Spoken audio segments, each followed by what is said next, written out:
Dear Ellen, I think of our time together often and hope that we will meet again soon. Till then, I send another poem for you. Two sturdy oaks, which side by side withstand the winter's storm, and spite of wind and tide, grow up the meadow's pride, for both are strong. Above they barely touch, but undermined, down to their deepest source, admiring, you shall find, their roots are intertwined, inseparably. Henry.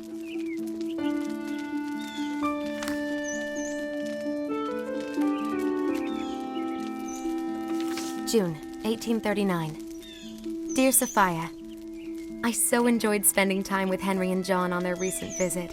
We went boating every day and took long walks in the woods. Henry knows so much about each of the plants and flowers, it is quite a marvel. And John is so jolly and fun. I hardly know which brother is a better companion, and I'm glad not to have to choose. Best, Ellen.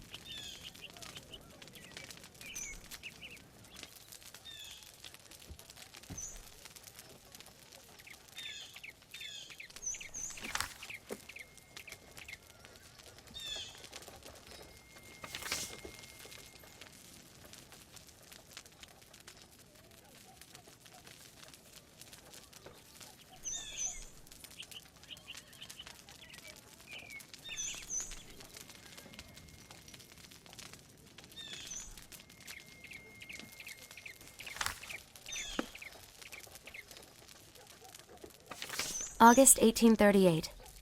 Dear Sophia, it was so kind of your family to welcome us, and I hope we will see you all again soon. Edmund looks forward to starting his studies with your brothers, and I'm sure we will all see much more of each other. The poems Henry sent came safely and pleased us much. The sonnet entitled Beauty is my favorite. Best regards, Ellen Sewell.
One afternoon, near the end of the first summer, when I went to the village to get a shoe from the cobbler's, I was seized and put into jail because, as I have elsewhere related, I did not pay a tax to, or recognize the authority of, the state which buys and sells men, women, and children like cattle at the door of its senate house. I had gone down to the woods for other purposes, but wherever a man goes, men will pursue and paw him with their dirty institutions and, if they can, constrain him to belong to their desperate oddfellow society.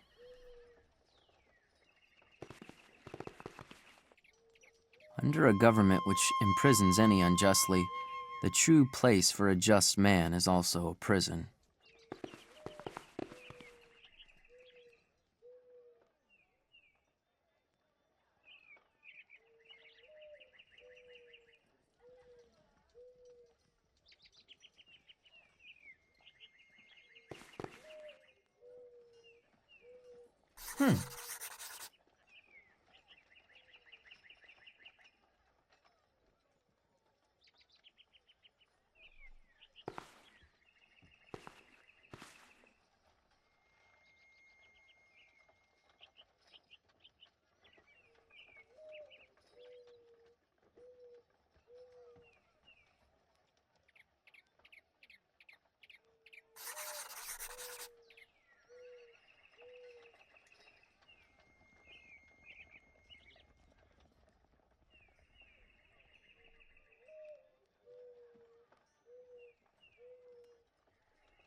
I have paid no poll tax for 6 years.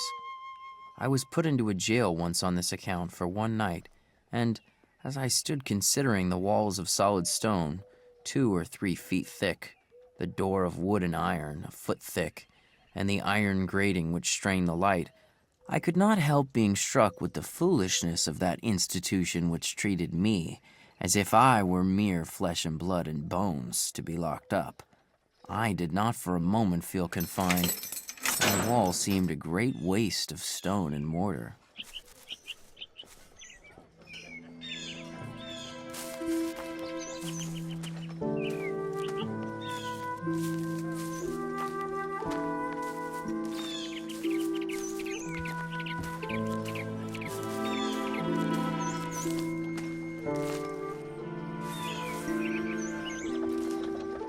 Shall we always study to obtain more of these things, and not sometimes to be content with less?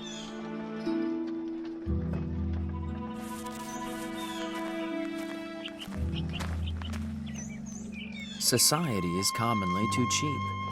We meet at the post office and at the sociable, and about the fireside every night.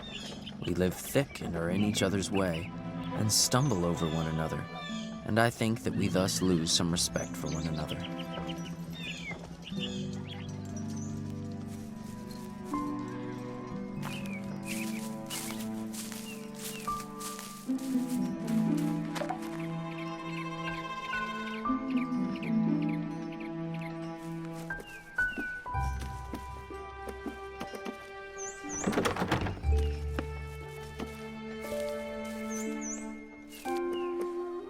Hello, Henry. The cost of a thing is the amount of what I will call life, which is required to be exchanged for it, immediately or in the long run.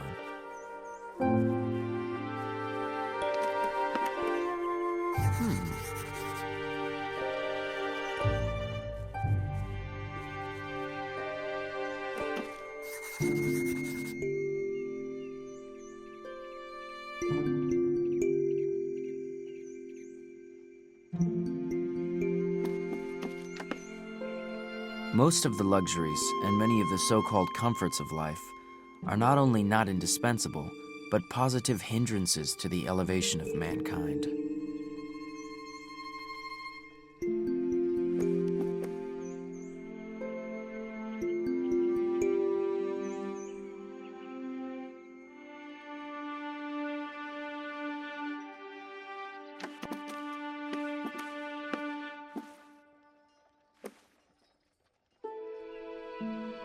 What can I do for you?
The village appeared to me a great newsroom, and on one side, to support it, as once at Redding and Company's on State Street, they kept nuts and raisins, or salt and meal and other groceries.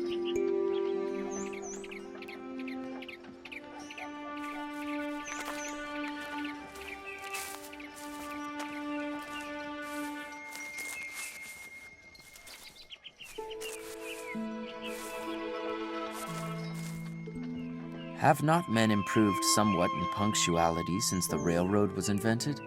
Do they not talk and think faster in the depot than they did in the stage office? To do things railroad fashion is now the byword.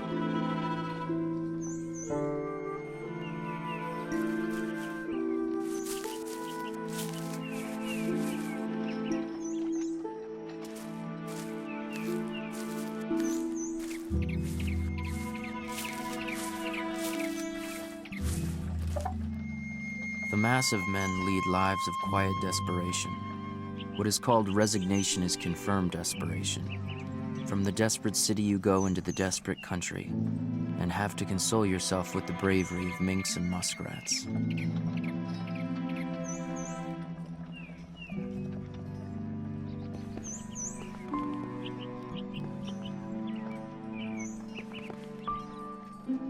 For my part, I could easily do without the post office. I think that there are very few important communications made through it.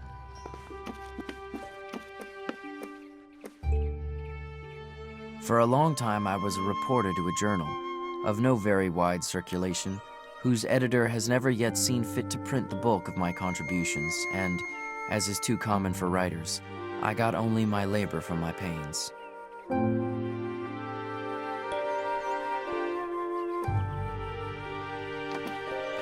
Dear Mr. Thoreau, Dr. Agassiz was quite satisfied with the specimens you sent last month.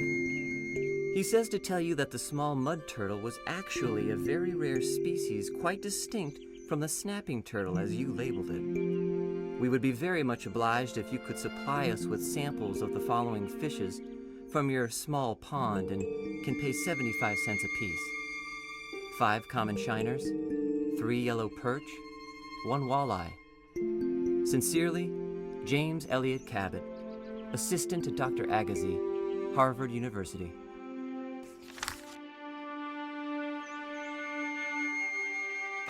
My dear Thoreau, believe me when I say that I have tried to do you the favor of getting your article into the hands of publishers, but I have not had success in this errand, and have hardly a hope that it will be immediate, if ever. I know you have written a good thing, too good, I fear, to be profitable to yourself or attractive to publishers. I will remain your champion in these matters, however, and entreat you to send me that one piece you were working on when we met at your family home. Remember me to Ralph Waldo Emerson. Yours heartily, Horace Greeley.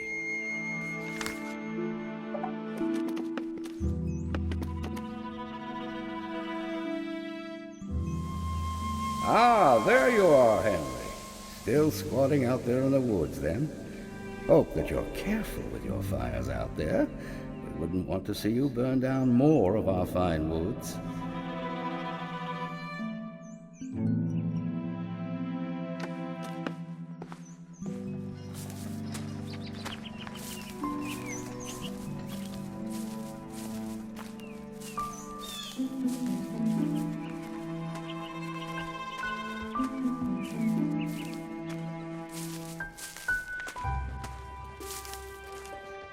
I observed that the vitals of the village were the grocery, the barroom, the post office, and the bank, and, as a necessary part of the machinery, they kept a bell, a big gun, and a fire engine at convenient places, and the houses were so arranged so that every traveler had to run the gauntlet, and every man, woman, and child might get a lick at him.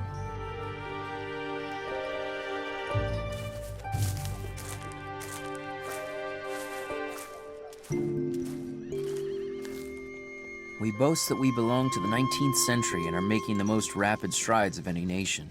But consider how little this village does for its own culture. It is time that we had uncommon schools, that we did not leave off our education when we begin to be men and women.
Interesting.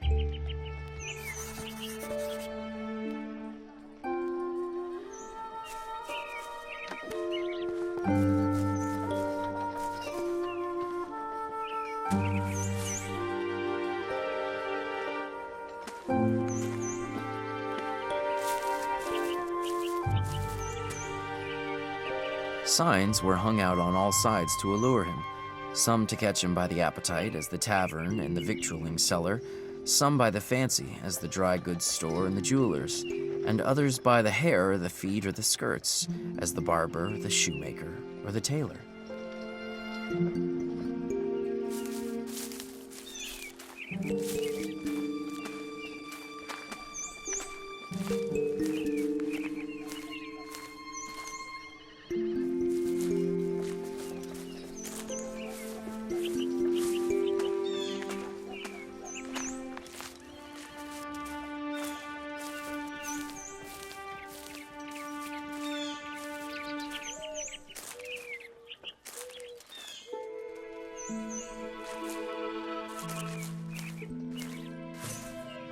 While civilization has been improving our houses, it has not equally improved the men who are to inhabit them.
Interesting.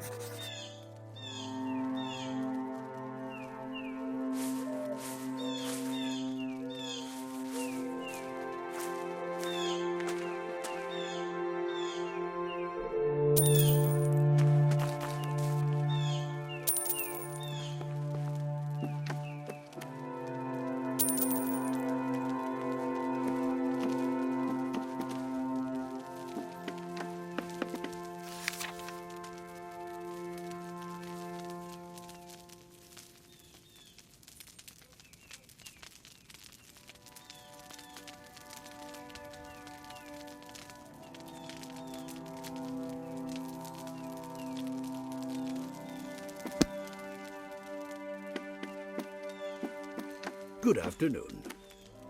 Good afternoon.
Interesting.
Interesting.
At night, there was never a traveler passed by my house or knocked at my door, more than if I were the first or last man.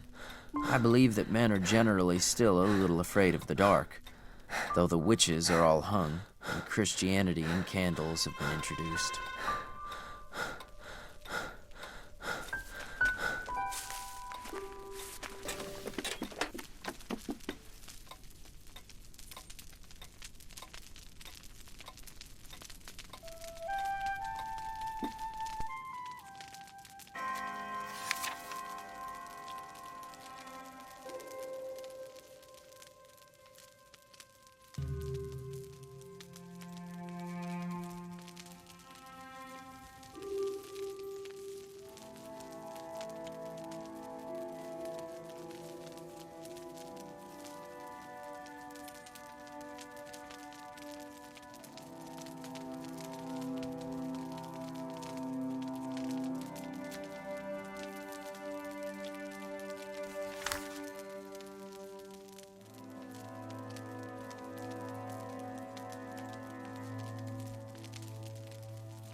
Now, in the late fall, nature begins to strip herself like an athlete for her contest with her great antagonist, winter.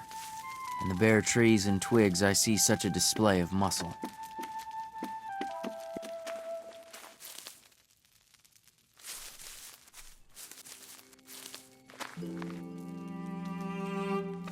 November, 1845. Henry, the seasons are turning now, and we all feel the coldness of time. Does the work progress? Do you think it will be done by spring? Have you prepared well for the winter to set in? Love, Sophia.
I never found the companion that was so companionable as solitude. A man thinking or working is always alone. Let him be where he will. Solitude is not measured by the miles of space that intervene between a man and his fellows.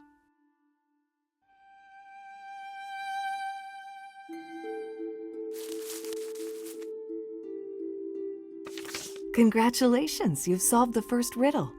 Now let's see how far you can get in the game. Between Peak of Haywood and Water's Edge, in a patch of daisies and a bit of sedge, nearby a perfect point for fish and fowl, and in the evening a hooting owl. Love, Sophia.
Why do precisely these objects which we behold make a world?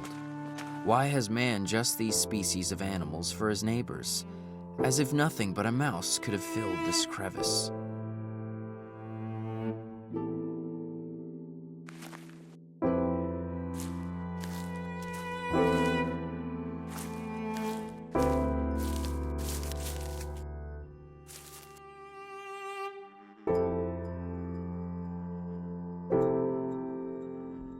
Huh.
Confucius said, "To know that we know what we know, and that we do not know what we do not know, that is true knowledge."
The woodchoppers have laid the forest to waste, and now for many a year there will be no more rambling through the aisles of the wood, with occasional vistas through which you can see the water.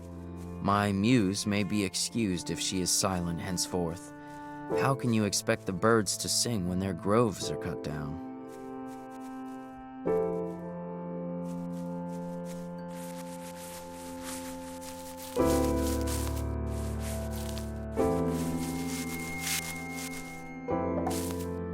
Labor of the hands, even when pursued to the verge of drudgery, is perhaps never the worst form of idleness. It has a constant and imperishable moral, and to the scholar it yields a classic result.